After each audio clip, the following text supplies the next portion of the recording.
Le jour de l'assassinat de JFK, Richard Matheson rentrait d'une partie de golf avec un de ses amis et il se retrouve sur la route avec un camion qui, on va le dire directement, lui colle littéralement au cul. Bouleversé par la nouvelle qu'il venait d'entendre à la radio et par le fait que l'énorme SMI lui colle le pare-choc, il fait une embardée et il fait une sortie de route.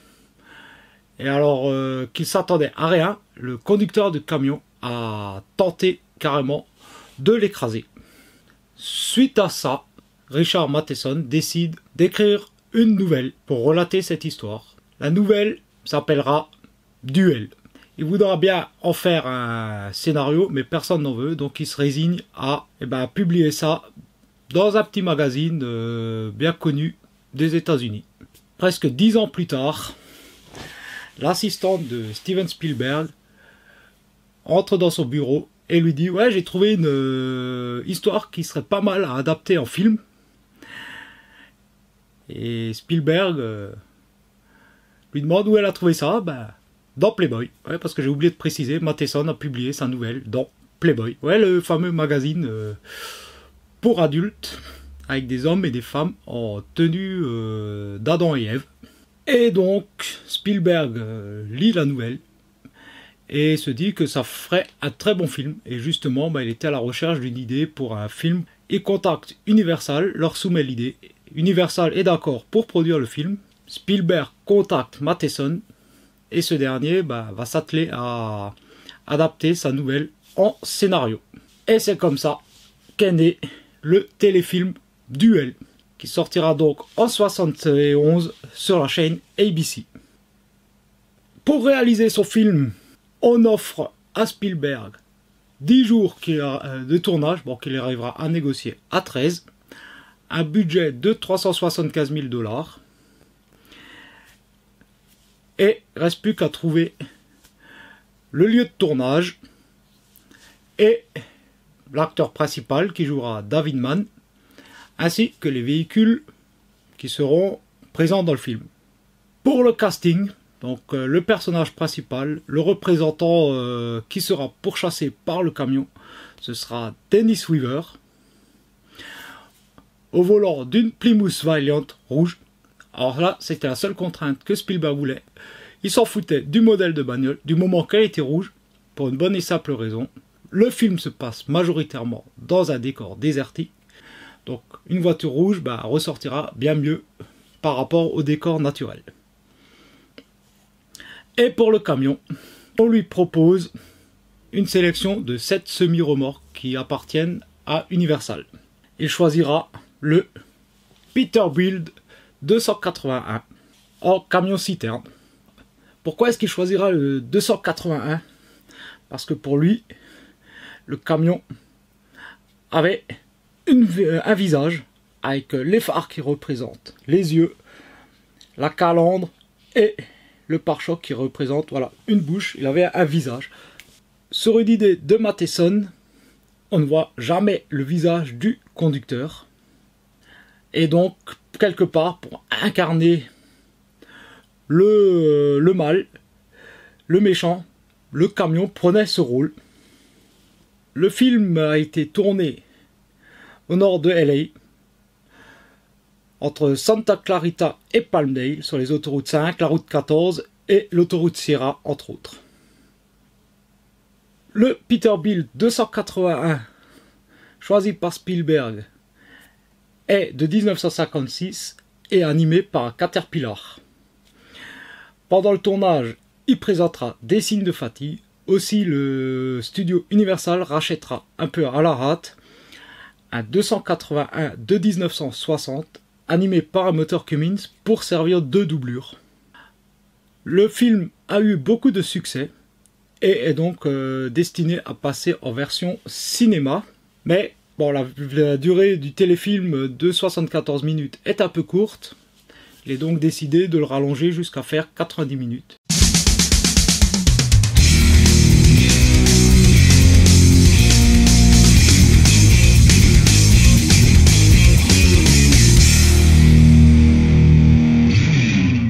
Il faut donc shooter des scènes supplémentaires. Et pour ça, Spielberg rappellera son équipe et la production commandera un autre camion, un Peterbilt 204, non pas 281, mais 351 de 1964. Alors la grosse différence entre le 281 et le 351 réside en fait à l'arrière sur le nombre d'essieux moteurs.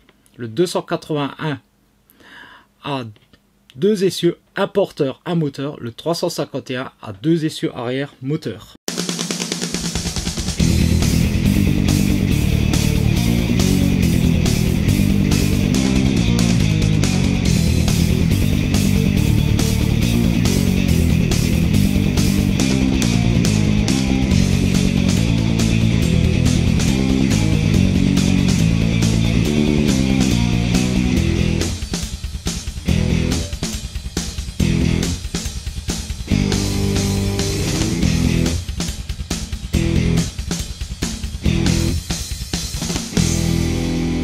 Une idée de Matheson qui n'a pas été retenue, c'était de marquer Keller sur la portière pour faire une allusion vaguement à Killer, qui veut dire tueur. Bon, finalement, ça n'a pas été retenu, ce qui fait que le camion n'a aucun marquage, pas de compagnie. Alors, fallait rendre ce camion old school, vieux, usé. Donc déjà, juste par sa forme, le 281 est déjà très old school, fait déjà très vieux. Et pour le rendre encore plus ancien, plus vieux, il a été maquillé avec de la saleté et des traces d'huile partout sur la carrosserie. Et comme c'était des vraies saletés et de la vraie huile, fallait en gros remaquiller le camion avant chaque scène. Comme un vrai acteur. Idée retenue également sur le camion, c'est la série de plaques d'immatriculation au-dessus du pare-choc avant. Alors qui viennent de différents états. Comme si en fait le chauffeur était un maraudeur du crime qui traversait les États-Unis pour tuer d'autres automobilistes, et les plaques des voitures servaient en gros de trophée. Alors durant tout le film, on ne voit jamais le conducteur, on ne aperçoit qu'un bras à un moment, les Santiago, et c'est le cascadeur Carrie Loftin qui conduira le camion. Alors faut savoir que bon, à un moment dans une scène, on voit que les véhicules foncent à plus de 100 miles à l'heure. Alors on le voit sur le compteur de la Vaillant. Alors 100 miles à l'heure, ça fait du 160 km/h. Déjà, c'est bien supérieur à la vitesse de pointe du camion.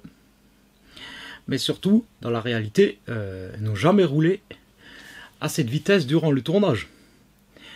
Ils roulaient entre 25 et 30 miles à l'heure, c'est-à-dire à peu près 50 km/h.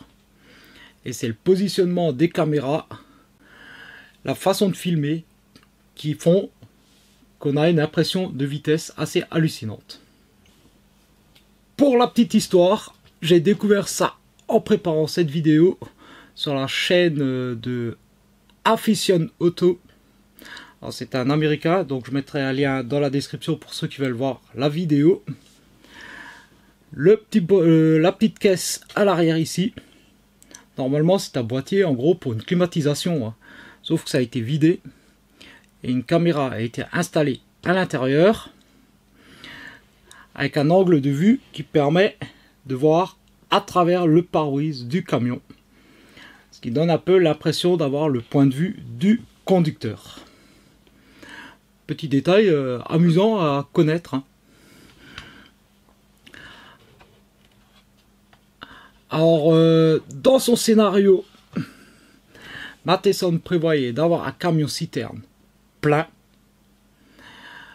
Donc à la fin du film, alors désolé pour ceux qui l'ont jamais vu, mais bon, le film a 50 ans. Je vais spoiler hein, la fin. Donc normalement dans le final, avec une citerne pleine, le camion devait littéralement totalement exploser. Sauf que pour le film, ils ont décidé voilà, que le camion, en fait, la citerne serait vide. Lors de la scène finale, quand David Mann décide enfin d'affronter le camion et qu'il sacrifie sa Plymouth pour faire tomber en fait ce monstre du haut d'une falaise, il y a eu un incident. En fait, le camion devait être guidé par un système de rail qui n'a pas fonctionné.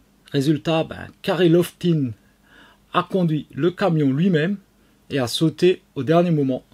D'où le fait que, au moment de la chute, on voit la portière côté conducteur ouverte, alors que le camion, une fois écrasé au fond du ravin, on découvre le corps du conducteur à l'intérieur.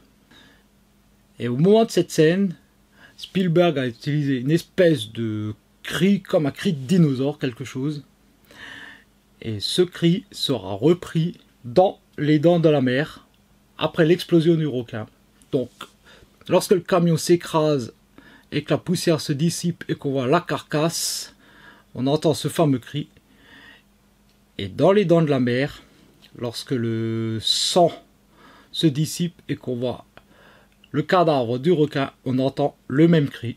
Petit clin d'œil de Spielberg à lui-même, car comme il le dit lui-même, c'est Duel qui lui a permis par la suite de faire Jaws, Les Dents de la Mer.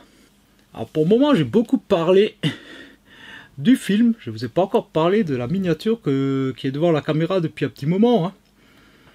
Donc je pense que vous en êtes douté. Ça vient toujours de la collection des camions américains de chez Altaïa. Donc il s'agit bien du numéro 7, Peterbilt 281. Donc toujours livré avec son petit fascicule en presse au prix de 29,99 €.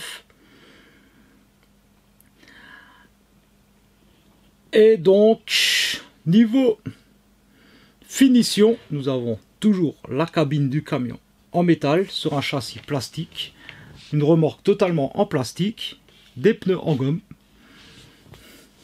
et toujours pas mal de petits détails un peu partout sur le véhicule, avec les marchepieds ici, voilà, les rétros, là, le fameux klaxon, la corne de brume du camion qu'on entend plusieurs fois dans le film. Le petit rétro ici sur le radiateur, le petit logo Peterbilt bien sûr sur la calandre. Donc comme je vous l'ai dit, la collection de plaques d'immatriculation sur le pare-choc, ainsi que les rails fixés sur ce dernier.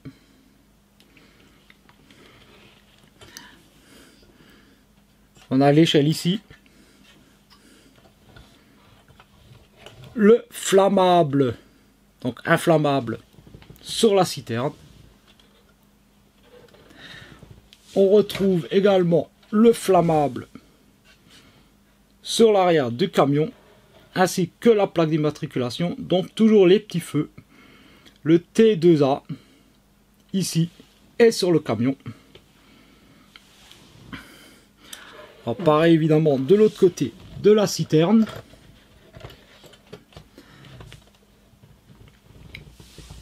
Ici sur le camion, le pot d'échappement unique. Voilà, les petites entrées d'air, les filtres à air, filtre à huile sur le côté du camion. Alors est-ce qu'il est totalement fidèle au film? Malheureusement non. Ça manque clairement des traces d'huile et de salissure sur la cabine, des traces de rouille et également de salissure sur la remorque. Le flammable est quasiment illisible dans le film. Et en plus, il faut savoir qu'il y en a deux. Il y a flammable, en gros, ce serait le nom de la compagnie, et juste marqué le flammable en dessous pour indiquer que c'est inflammable. Pareil à l'arrière, normalement, il y en a deux qui sont superposés. La plaque d'immatriculation ici semble correspondre, tout comme le T2A ici. À l'avant, sur le camion, il manque donc la vraie plaque du camion qui devrait être à ce niveau-là. Et les plaques d'immatriculation sur le pare-choc sont différentes de celles du film.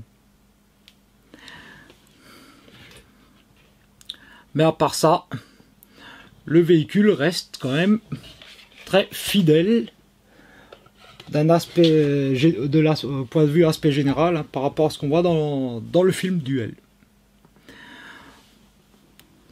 Donc pour 29,99 €, voilà, je trouve que franchement ça vaut le coup, hein, ça fait parfaitement illusion dans une vitrine. Pour ceux qui ne s'attachent pas trop aux détails et qui connaissent le film,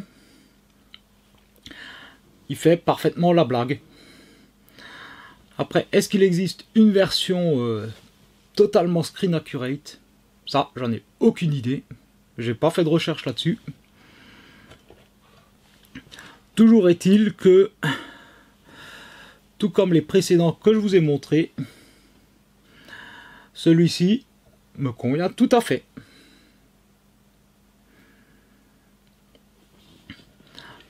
Voilà, j'espère que cette petite vidéo vous aura plu. N'hésitez pas à me le dire dans les commentaires, puis à me laisser des petits pouces. Sinon, je vous envoie un bon gros camion vous défaire tomber de la route. Hein. Voilà, likez, commentez. Et rendez-vous dans quelques temps pour un nouveau camion.